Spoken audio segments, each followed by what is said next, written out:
이상적인 교회 또는 완전한 교회, 우리는 이런 교회가 바로 참 우리 교회였으면 좋겠다, 이런 완전한 교회에 대한 환상을 누구나 다 가지고 있지 않습니까? 목사도 마찬가지죠. 우리 교회가 좀 완전하다, 이런 생각을 누구나 갖게 됩니다. 유명한 설교가인 스펄전 목사에게 한 번은 어떤 교인이 와서 상담을 했습니다. 그런 산소리가 목사님, 저에게 정말 아주 완전한 교회 하나를 소개해 주시면 제가 그 교회를 충성스럽게 다니겠습니다. 그렇게 이야기를 했어요. 그랬더니 그 스펄전 목사님이 하시는 말씀이 성도님, 이 세상에 완전한 교회는 없습니다. 설령 있다 한다 하더라도 당신이 그 교회를 가서 등록하는 순간 그 교회는 완전한 교회가 못 됩니다. 이렇게 이야기를 했다고 해요. 우리는 신앙생활하면서 곧잘 남의 탓을 참 잘하게 되죠. 우리 교회는 누구 때문에 문제가 있다, 이런 생각하는 교인들이 있게 되는 겁니다. 문제가 누구에게 있다, 누구에게 있다, 이런 생각들을 가지고 어떤 문제점을 다른 교회나 또는 다른 사람에게 돌리려고 한다는 겁니다. 우리는 이제 소아시아 7교회를 지금 차근차근 배워나가고 있습니다. 에베소 교회, 서문화 교회, 그리고 오늘은 버가모 교회, 그리고 앞으로 남은 교회들을 다 이제 우리가 배우게 될 것입니다.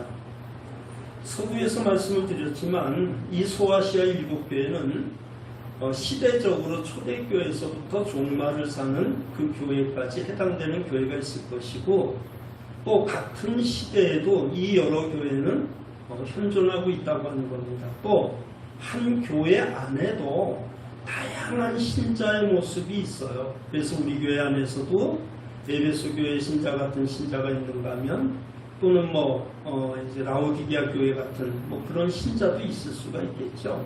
그래서 우리가 이 말씀을 이렇게 배우면서 우리가 참 조심해야 될 것 중에 하나는 이 교회의 어떤 문제점들을 갖다가 다른 교회에 적용을 시키거나 다른 사람에게 적용을 시키는 오류를 범해서는 안 된다라고 하는 겁니다.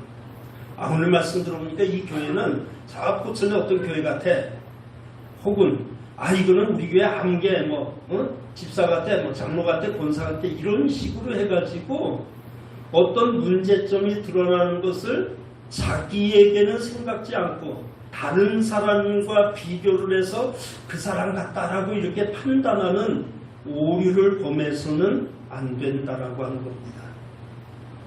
여러분이 말씀을 들을 때마다 어떤 자세가 필요합니까? 주님께서 책망하는 어떤 문제에 대해서는 주님, 그건 제 문제입니다, 저에게 그런 게 있습니다 하고 내 자신에게로 돌려야 되는 것이에요. 또 어떤 칭찬이나 좋은 것이 있다고 하면 그때는 내가 아니라 우리 목사님, 우리 장로님, 우리 권사님, 우리 집사님하고 다른 이들에게 그것을 돌리려고 하는 그런 마음가짐이 필요하다라고 하는 겁니다. 그래서 여러분이 이제 앞으로 계속해서 소아시아 7교회에 대해서 말씀을 들을 때마다 행여나 남을 지적하고 책망하고 또 무슨 다른 사람에게 그것을 이렇게 대입시켜 가지고 판단하는 그런 오류를 우리가 보면서는 안 된다라고 하는 것을 여러분 기억해 주시기를 바라겠습니다.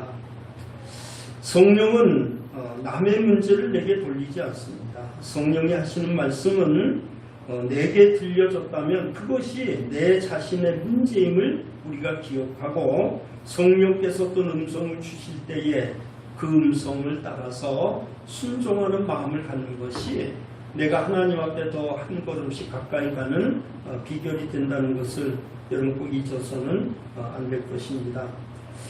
유독 기도하다 보면은 어떤 다른 사람의 죄에 대해서 빨리 생각이 나고 그런 것이 떠오르고 남이 못 보는 것을 발견하는 그런 사람들도 있기는 있어요. 근데 여러분 그것도 하나의 은사입니다. 유독 남의 은사를, 남의 어떤 잘못된 것, 단점 이런 것들을 빨리빨리 찾아내는 그런 사람들이 있는데 그것은 그 사람의 잘못을 보고 가서 지적질하라고 하는 것, 판단하라고 하는 것이 아니라 다른 사람의 어떤 단점이 내 눈에 들어왔다 하면은 그 사람을 위해서 기도하라고 하는 주의 은혜인 것입니다. 그렇게 해야지 내가 뭐 환상을 보니까 뭐 꿈을 꿨는데 기도했는데 당신 뭐 이런 죄졌지 하고 막 지적질하는 것은 성령이 하시는 방법이 아니에요. 볼 수가 있어요. 남의 죄를 발견할 수 있어요. 그럴 때는 어떻게 해요? 위에서 기도하셔야 됩니다. 그러면 서로가 은혜스럽고 또 은혜 가운데 그런 문제들이 해결될 수 있다는 것을 여러분 꼭 기억해 주시기를 바랍니다. 자, 오늘 성경에서는 끊임없이 여러 교회에 대해서 말씀을 하시면서 주님께서 칭찬도 하시고 또 주님께서 때로는 책망도 하시면서 권면하시고 또 이렇게 이제 하시는 말씀들을 계속 보게 됩니다. 오늘 이제 우리가 참 여러 가지 이 교회들을 향해서 주님께서 하시는 그 말씀 가운데 때로는 참 여러 가지 형벌에 관한 말씀들을 우리가 보지 않습니까? 특히 요한계시록을 보면은 형벌에 대한 많은 이야기가 있습니다. 여러분 하나님께 형벌을 받는다 두렵잖아요, 그죠? 형벌의 종류는 여러 가지가 있습니다.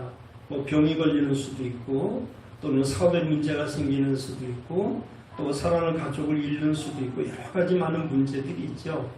저나 여러분이나 모두는 그런 어떤 형벌이 우리에게 임하지 않도록 늘 우리가 깨어 기도하는 그런 마음을 가져야 될 것입니다. 근데 여러분 하나님께서 우리에게 주신 형벌 가운데 어떤 형벌이 가장 무서운 형벌일까요? 사업이 부도나거나 무슨 뭐 사고를 당하거나 어디가 아프거나 이게 형벌이라고 생각하십니까? 물론 그런 형벌도 있을 수 있어요. 그러나 정말 진짜 우리가 두려워야 될 형벌은 뭐냐면 하나님께서 내버려 두시는 겁니다. 하나님이 더 이상 관여를 안 하시는 것, 이게 가장 큰 두려움이라고 하는 거 여러분 기억해 주세요. 부모가 자식에게 야단을 치고 매를 드는 것은 아직 소망이 있는 것입니다. 왜냐하면 그를 버리지 않았기 때문에 그에게 야단도 치고 매를 드는 것이죠. 그런데 만약에 그에게 아무런 소망이 없다고 하면은 그때는 부모가 더 이상 관여하지 않습니다. 무슨 죄를 짓고 들어와도 쳐다도 안 봅니다. 로마서 1장 22절 이하에 보면요. 하나님을 알되 하나님을 영화롭게도 아니하며 감사하지도 아니하고 오히려 그 생각이 허망하여지며 미련한 마음이 어두워졌나니 스스로 지혜 있다나 어리석게 되어 썩어지지 아니하는 하나님의 영광에 썩어질 사람의 새와 짐승과 기어다니는 동물 모양의 우상으로 바꾸었느니라. 그러므로 하나님께서 그들을 마음의 정욕대로 더러움에 내버려 두사 그들의 몸을 서로 욕되게 하게 하셨으니 이렇게 말씀하시면서 24절 이하에서 무려 3번씩이나 반복하는 단어가 있습니다. 그 단어가 뭐냐면 내버려 두사라는 말입니다. 내버려 두사. 하나님께서 한 영혼에 대해서, 한 가정에 대해서, 한 교회와 한 국가에 대해서 하나님께서 더 이상 관심을 갖지 아니하시고 내버려 두는 것이 가장 큰 재앙이라는 거예요. 우리가 하나님께 당하는 많은 재앙들이 있어요. 그런데 그 중에 가장 무서운 재앙이 뭐냐? 내버려 두시는 거예요. 무슨 짓을 해도 하나님이 상관을 안 하셔. 내버려 두는 겁니다. 자칫 착각을 해요. 내가 마음대로 해도 아무 일이 없으니까 내가 지금 형통하다. 잘 된다. 하나님 나를 아마 도와주시는가 보다. 이렇게 생각을 하지만 그 끝은 멸망입니다. 하나님의 은혜 가운데 나를 간섭하시고 나를 때리시고 때로는 벌을 주시고 하나님께서 나를 힘들게 이끌어가는 때가 있는 것이 그것이 내게 복이라는 겁니다. 그걸 알아야 돼요. 간섭하시는 은혜. 간섭하시는 복이 있다고 하는 것을 여러분 꼭 기억해 주시길 바랍니다. 왜요? 히브리서 12장 8절에 징계는 다 받는 것이거늘 너희에게 없으면 사생자여 참 아들이 아니니라 그랬습니다. 내가 잘못했을 때 하나님이 내게 야단을 치시고 매를 주시고 어려움을 주시는 것은 아직도 내가 하나님의 참 아들이기 때문이라는 거예요. 멋대로 사는데도 내버려 두셨다. 그거는 좋은 게 아닙니다. 복이 아닙니다. 저주입니다. 에베소 교회 열심히 있는 수고와 행위, 선문학교의 충성스러움, 그리고 우리 이 모든 아름다운 모습들은 우리 세토교의 성도들의 신앙적인 표상이 되어지기를 주의 이름으로 축원합니다. 하나님께서 때로는 우리에게 아픔과 어려움을 준다 할지라도 그것을 통해서 우리 하나님께서는 우리를 한 걸음 더 좋은 길로 인도하시는 것이기 때문에 예기치 못한 어떤 어려움과 아픔이 있다 할지라도 오히려 우리는 감사와 기쁨을 가지고 주님을 맞이해야 될 것입니다. 오늘은 이제 소아시아 7교회 중에서 세 번째 교회인 버가모 교회에 대해서 말씀을 듣고자 합니다. 이 버가모라고 하는 그 단어의 뜻은 산들 혹은 높여졌다 이런 뜻이 있고요.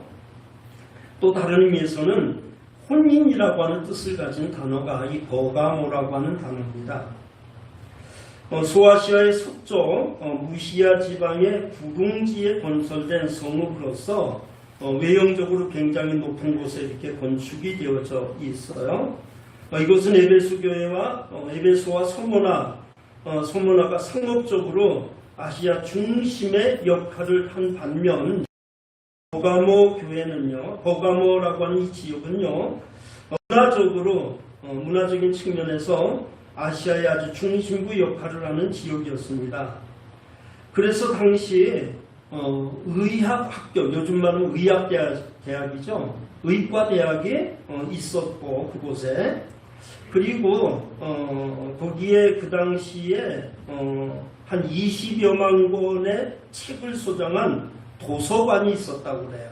그래서 굉장히 유명한 도서관이라서 요즘처럼 책이 흔하지 않은 때니까 그런 책을 보기 위해서 세계 각국에서 그 지역으로 갔다고 할 만큼 그런 유명한 도서관이 있었던 곳이라고 합니다. 또 책을 만드는 종인 양피지의 생산지이기도 했다고 그래요. 시대적으로 이 교회를 분류하는 어떤 학자들은 로마의 콘스탄틴 대제가 기독교를 로마의 국교로 선포하면서 로마의 종교였던 바벨론 우상 종교가 기독교로 이렇게 혼합이 되면서 탄생한 로마 천주교, 로마 캐톨릭이라고 하는 거대한 우상 종교의 전성시대로 보는 그런 견해도 있습니다. 당시 이 버가모에는 종교적인 그런 어떤 그 치료의 신으로 이해되었던 그런 이제 뱀신, 또 주신인 제우스 신 이런 그 신들을 숭배하는 우상 종교가 있었고 또 그런 이제 많은 신당들이 그곳에 있었다라고 그래요. 이 버가모 교회가 그 이름 뜻이 혼인이라고 하는 뜻을 가졌다고 하는 말씀을 드렸는데 어쩌면 기독교가 여신을 숭배하는 그런 바벨론의 우상 종교와 합쳐져서 그 여신의 자리에다가 마리아를 올려놓고 그 여신의 아들의 자리에다가 예수를 이렇게 앉혀놓아서 여러분 천주교에서는 유독 마리아가 어린 예수를 이렇게 안고 있는 이런 모습을 우리가 참 많이 보는데 그것이 바벨론 종교에서 여신이 항상 자기 아들을 안고 있는 그 모습과 너무나 흡사하다라고 학자들은 말하고 있습니다. 오늘날 이 세상과 혼합된 교회, 예수를 믿으면서도 세속화된 신자들을 향한 경고의 메시지가 아닌가 하는 생각을 가져봅니다. 요즘 교회가 이름은 다 교회인데 똑같은 이름을 가지고 특히 장로교 이름을 걸고 있는데도 거기는 신천지 이단교회도 있고 또 잘못된 사이비 교회가 대한예수교 장로회라고 하는 간판을 걸고 있으면서도 얼마나 위장된 교회가 많은지 몰라요.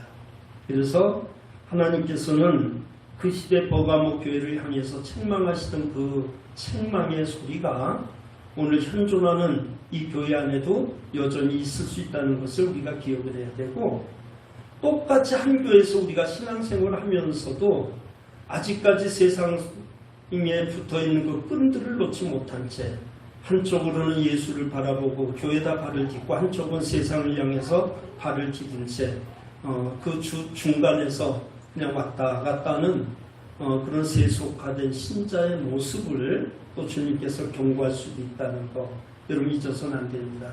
주일날은 경건한 신자인데 직장만 가면 세상 사람처럼 돌변하고, 또 우리나라에서는 경건한 신자의 모습 같은데 비행기 타고 외국만 나가면 확 돌변하는 그런 사람의 모습이 돼서는 안 되잖아요. 하나님은 어디든지 계시고 또 그 하나님 앞에서 우리는 언제나 똑같은 모습으로 있어야 되지, 세상과 그냥 이렇게 합쳐진 그런 모습으로 사는 것은 결코 주님이 원하는 것이 아니다라고 하는 것을 우리가 기억해야 될 것입니다. 그런데 우리 주님께서 이 버가모 교회에 대해서도 내가 안다 이렇게 말씀을 하셨어요. 첫째는 어디에 사는지 내가 안다 이렇게 말씀하셨고요. 그 다음에 둘째는 내 이름을 굳게 잡고 믿음을 지킨 것을 안다 이렇게 말씀을 하셨고요. 세 번째는 안디바가 순교를 당하는 상황에서도 믿음이 변함이 없었음을 주님께서 아신다라고 이렇게 말씀을 하셨습니다. 13절 말씀에 내가 어디에 사는지를 내가 아노니 거기는 사탄의 본자가 있는 데라 이렇게 말씀하셨죠. 내가 어디 있는지 안다 이 말은 우리 주님께서 그 교회 성도들이 있는 곳의 주소, 있는 현장, 그 자리를 안다는 뜻이 아니고 주소를 알고 위치를 안다는 그런 뜻이 아니라 버가모 교회 교인들이 처해 있는 어려움을 안다는 그런 것을 말씀하는 겁니다. 자, 버가모가 황제 숭배와 온갖 우상 숭배 중심지였기 때문에 그들은 신앙을 지키기 위해서 저들이 우상 숭배를 피하고 또 황제 숭배하는 것을 거절하기 위해서는 아주 혹독한 대가를 치러야 됐습니다. 때로는 직장에서 쫓겨나기도 하고 때로는 잡혀가서 매를 맞기도 하고 심지어는 순교를 당하는 그런 어려움을 당하기도 했다라고 하는 것이죠. 신앙을 지키기 위해서 당하는 많은 아픔과 어려움이 그들에게 있었는데도 불구하고 그들은 묵묵히 자기들의 신앙을 지키고 있었는데 그거를 주님께서 내가 다 안다라고 이렇게 말씀해 주는 겁니다. 내가 다 안다. 소아시 7교를 향해서 말씀하실 때마다 내가 알고 있다라고 하는 말씀을 주시는데 그게 저와 여러분에게 얼마나 큰 위로가 되는지 모릅니다. 세상 살다 보면 억울한 일도 많지요. 남이 알아주지 못할 때 슬프죠. 아주 그냥 진짜 마음 답답하고 막 그럴 때도 있죠. 근데 주님께서 그때 뭐라고 말씀하실까요? 안다. 내가 안다. 다 안다. 내 형편을 알고 내 마음을 알고 내 뜻을 알고 내 수고를 안다. 그럼 주님이 알아주시면 되지 않습니까? 예? 다른 사람이 몰라도 부모가 몰라줘도 형제가 몰라줘도 우리 주님이 알아주시면 되지 않습니까? 그래서 여러분 힘들고 어려울 때마다 주님을 바라보세요.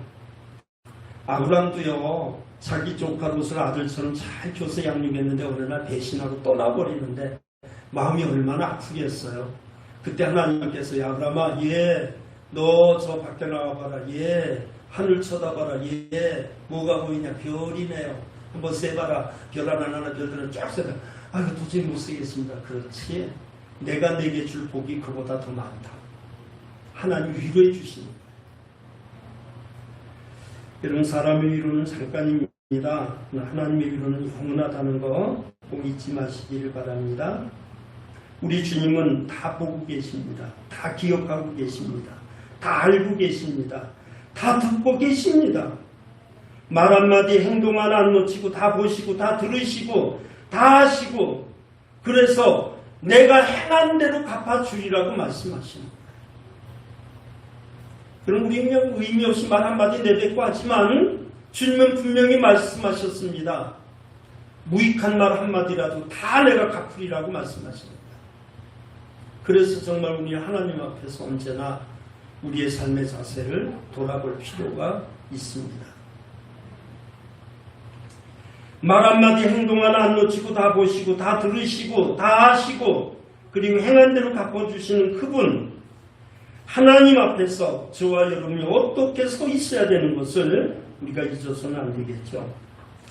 사탄의 위가 있는 데라고 했는데 이 버가모가 당시 이방신과 또는 황제 숭배 중심지였다고 하는 사실을 가리키는 것으로서 버가모에서 신앙생활하기가 얼마나 힘든 것인지를 주님은 다 알고 계셨다는 이야기입니다.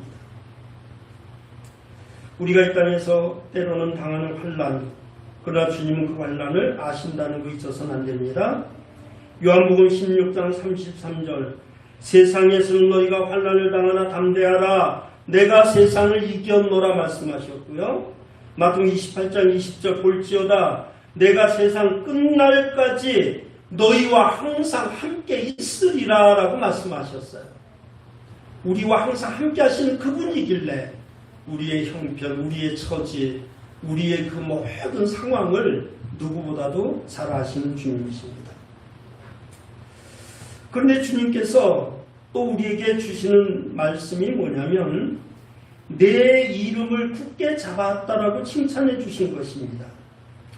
굳게 잡았다라고 하는 이 헬라어의 원래 뜻은 뭐냐면 그냥 한번 잡았다라는 그런 뜻이 아니라 한 번 잡은 그 손을 계속해서 끝까지 잡고 있다고 하는 그런 이제 시제로 쓰여진 말이에요. 주님께서 저와 여러분을 사랑하신다, 저와 여러분을 붙잡으신다, 저와 여러분을 아신다라고 하는 이 모든 것들은요, 옛날 과거에 어느 시간에 있었던 일이 아니라 그때부터 지금까지 그리고 앞으로도 우리가 하나님 앞에 서는 그 순간까지 주님의 그 만지심, 주님의 그 관여하심은 계속된다는 겁니다. 주님이 우리를 붙잡으셨는데 옛날의 한 역사적인 사건이 아니라 지금도 그 주님은 저와 여러분을 꽉 붙잡고 계시다는 거예요.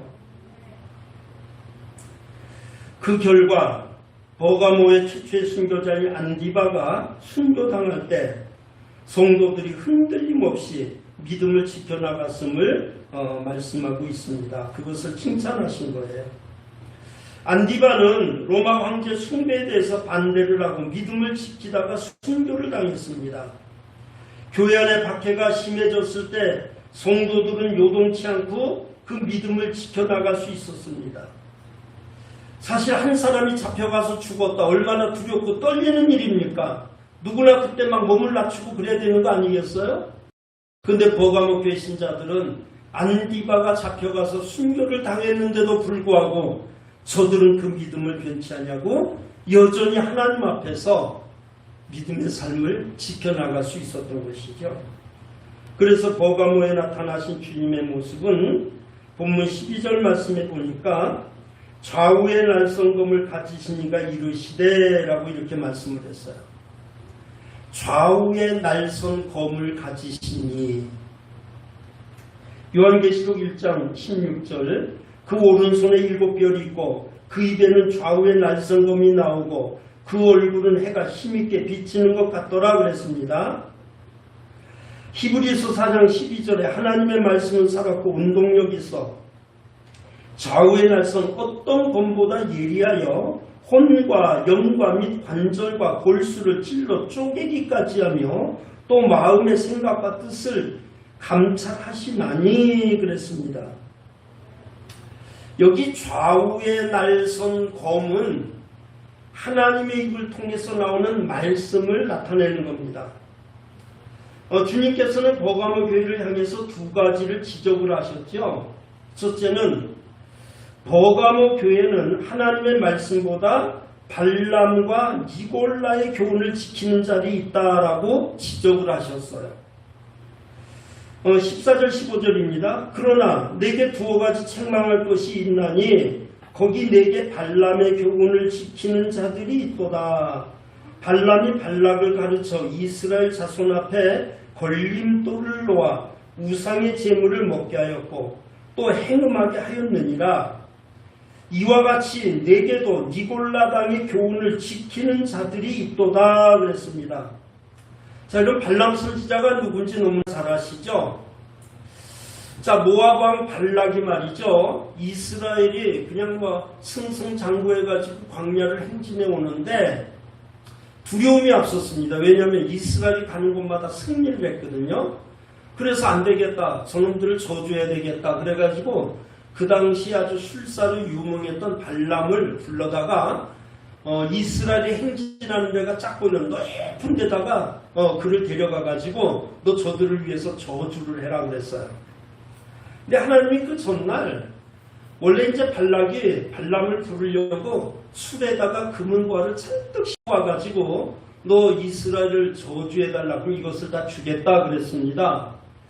그래서 이제 하나님께 물어봤어요. 하나님, 저 이스라엘을 저주하라고 그러는데 제가 따라갈까요? 말까요? 하나님이 안 된다. 가지 마라 그러는 거예요. 하나님이 가지 마라 하면은 한마디로 딱 그냥 그치고 보내야죠. 그런데 말하려고 가다 보니까 술에 씻고 금문부화가 눈에 그냥 알글알글거려가지고 그냥 가라고 그럴 수가 없어요. 그래서 야, 하나님께서 오늘 밤 내게 또 다른 계시를 줄지 모르니까 너희들은 여기 자고 내일 아침 다시 한번 보자.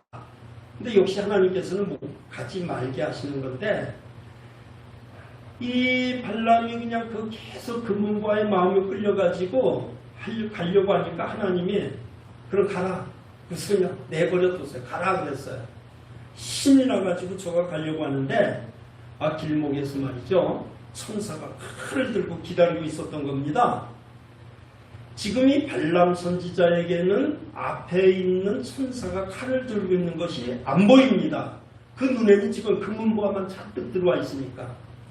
근데 나귀가 가다 보니까 천사가 앞에서 칼을 들고 있거든요. 아주 좁은 골목인데 그러니까 나귀가 가지 못하고 막 그냥 몸을 비틀어서 그 발람을 그냥 떨어뜨렸습니다. 이 발람이 지금 바빠 죽겠는데 이놈의 나귀가 속을 썩여. 그래서 화가 잔뜩 나가지고 칼을 들어가지고 나귀를 죽이려고 그냥 이러는 순간 얼마나 다급하신지 하나님이 나귀의 입을 열어버렸습니다. 그래가지고 나귀가 야단을 쳐요. 야, 이 미련한 놈아, 내가 언제 너한테 그런 적 있냐 없냐? 없다. 근데 내가 좀 왜 그러겠냐? 너 눈이 있으면 저 앞을 좀 봐라. 그래서 발람이 정신 차리고 앞을 보니까 천사가 칼을 들고 기다리고 있는 거예요. 그래서 저가 하나님 잘못했습니다. 그리고 그래도 하나님이 너 가되 저주를 하지 말고 축복을 하라. 그래가지고 이제 그냥 코가 석자나 빠진 발람이 가서 이스라엘 자손을 향해서 발락은 저주를 하라고 그랬는데 저주 대신 그들에게 복을 막 빕니다. 축복을 해요. 그러니까 발락 왕의 화가 잔뜩 나가지고 이제 막 헤어졌습니다. 그리고 이제 발람 선지자도 자기 곳으로 이제 갔습니다. 그런데도 아직까지 그 수레에 실려있던 금은보화가 이게 자꾸 마음에 들어오는 거예요. 그래가지고 어떻게 했습니까? 비록 하나님이 저주하지는 말라고 했으니까 내 저주는 안 하지만 꾀를 하나 가르쳐줘야 되겠다. 그래가지고 발락 왕을 찾아가서 이스라엘 백성을 넘어뜨릴 수 있는 비법이 있습니다. 그리고 알려준 게 미인계를 쓰게 한 거예요. 모압 여인들이 아주 예쁘게 화장을 하고 그리고 뒤에 쳐져가는 이스라엘 남자들을 뒤에서 유혹을 하도록 했습니다. 그냥 광야 오래 생활하다 보니까 여자들이 화장을 제대로 합니까? 그냥 얼굴은 햇빛에 그 기간데 모압 여자들이 그냥 진한 향수를 뿌리고 그냥 예쁘게 차려입고 와가지고 그냥 막 몸을 비틀고 와서 그냥 유혹을 하는데 안 넘어갈 남자가 어디 있겠어요? 그 남자들이 뒤에 쳐져 있는 남자들이 다 넘어가지고 그들의 그냥 우상 숭배하는데 같이 우상을 숭배하고 행위를 하기 시작을 해서 모압 여자들과 막 그냥 그런 음행을 저지르기 시작을 했습니다. 여러분 그 일로 인해서 하나님께서 진노해가지고 얼마나 많은 사람을 죽게 했는지 몰라요. 결국은 그 꾀를 알려준 게 발람 선지자였습니다. 나중에 그는 그 일로 인해서 저주받아 죽습니다. 그런데 바로 이 버가모 교회 안에도 그런 자들이 있었다는 겁니다. 그리고 니골라의 길을 걸었다고 그랬는데 이 니골라는 초대교회 7 지사 중에 한 사람이었어요. 한때는 성령 충만한 교회 일꾼으로 뽑혔지만 저가 발람의 교훈을 따라서 예루살렘 이제 사도회의에서 규정된 우상에게 드린 것과 음행을 피해야 되는 명령을 거스리고, 그리고 우리가 이제 구원받았기 때문에 그런 거는 아무 우리에게 상관이 없다 그래가지고 행음해도 된다, 우상 숭배도 된다라고 이런 잘못된 교리를 가르치게 된 것입니다. 그래서 교회 질서를 막 어지럽히고 파괴하는 자가 되었던 것이죠. 주님께서는 그것을 책망하신 겁니다. 내가 내게 두어 가지 책망할 것이 있다면서 발람의 길을 걷는 자들과 그 다음에 니골라의 교훈을 그런 지키는 자들이 있다라고 야단을 치신 것입니다. 그러면은 주님께서 그 교회를 그렇게 진단하시고 어떤 권면의 말씀과 또 약속을 주셨나요? 자, 16절 17절 그러므로 회개하라. 그리하지 아니하면 내가 내게 속히 가서 내 입에 검으로 그들과 싸우리라. 귀인 자는 성령이 교회들에게 하시는 말씀을 들을지어다. 이기는 그에게는 내가 감추었던 만나를 주고 또 흰 돌을 줄 터인데 그 돌 위에 새 이름을 기록한 것이 있나니 받는 자밖에는 그 이름을 알 사람이 없다 그랬습니다. 먼저 주님께서는 버가모 교회를 향해서 경고하셨습니다. 회개하라. 그리하지 않으면 속히 가서 그들과 싸워서 이기겠다 그랬습니다. 회개를 명령하셨어요. 여러분 세례요한도 저가 나서자마자 회개하라 말씀했고 예수님도 그의 공생애가 시작되자마자 회개하라를 외쳤고 베드로가 은혜를 받고 나가서 외치는 말씀이 회개하라였습니다. 왜 그럴까요? 회개하지 않으면 주님께 가까이 갈 수가 없기 때문인 것입니다. 버가모 교회를 향해서 회개하라! 만약에 그렇지 않으면 내 입에 검을 가지고 싸우겠다는 겁니다. 하나님이 직접 싸우겠다는 거예요. 누가 주님과 싸워서 이기겠습니까? 누가 주님을 거스릴 수 있습니까? 누가 성령을 거스립니까? 누가 감히 하나님을 대적합니까? 하나님의 말씀보다 인간의 생각, 방법을 동원하고 또 성령의 감동보다는 나의 어떤 전통이라든가 자신의 어떤 이익을 위해서 교회를 어지럽히는 그런 세력들을 주님께서는 결코 용서치 아니하고 내 입에 검을 가지고 싸우겠다라고 말씀하는 겁니다. 하나님과 싸워서 이긴 나라가 없습니다. 하나님을 대적하여 세워진 사상은 아무것도 없습니다. 하나님을 등지고 성공한 인생도 역시 없습니다. 계시록 19장 15절 그의 입에서 예리한 검이 나오니 그것으로 만국을 치겠고 친히 그들을 철창으로 다스리며 또 친히 하나님과 전능하신 이의 맹렬한 진노의 포도주 틀을 밟겠다라고 이렇게 말씀합니다. 죄인이 유일하게 사는 길은 회개하는 것밖에 없습니다. 회개는 하나님을 향해서 방향을 완전히 전환하는 겁니다. 내가 가던 길이 잘못됐구나 싶어가지고 방향을 돌리는 것, 이게 회개입니다. 우리의 두 손 두 발 다 들고 하나님께 나가는 것만이 유일한 생존의 길임을 잊어서는 안 됩니다. 이사야 55장 6절 너희는 여호와를 만날 만한 때 찾으라. 가까이 계실 때 그를 부르라. 악인은 그의 길을, 불의한 자는 그의 생각을 버리고 여호와께 돌아오라. 그리하면 그가 긍휼히 여기시리라. 우리 하나님께로 돌아오라. 그가 너그럽게 용서하시리라. 주님께서는 죄악을 향해서 떠나가는 인생을 향해서 돌아올 것을 말씀하고 계십니다. 그리고 이기는 자에게 대해서 이런 약속을 해주셨어요. 이기는 그에게는 내가 감추었던 만나를 주고 또 흰 돌을 줄 터인데 그 돌 위에 새 이름을 기록한 것이 있나니 받는 자밖에는 그 이름을 알 사람이 없다 그랬습니다. 감추었던 만나는 이 세상에서 얻을 수 없고 하늘에만 있는 것으로서 하늘에서만 먹는 어떤 양식이거나 또는 신령하고 참된 양식으로 생명의 양식이신 예수 그리스도를 통해서 주어지는 것을 우리가 보게 됩니다.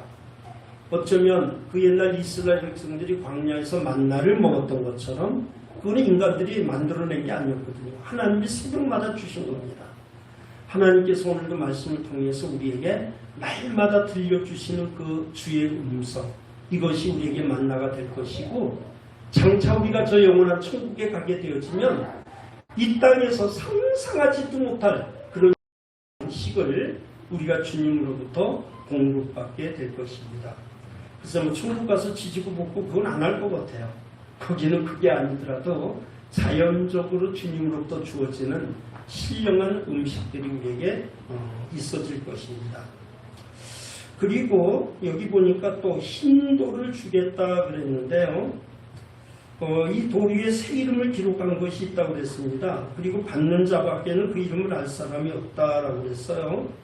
뭐 흰 돌에 대해서도 해석들이 많습니다. 뭐 어떤 사람들은요, 그 당시 경기에서 승리한 자에게 우승의 기념으로 흰 돌에다가 이름을 이렇게 새겨줬다, 뭐 그런 이야기도 있고요.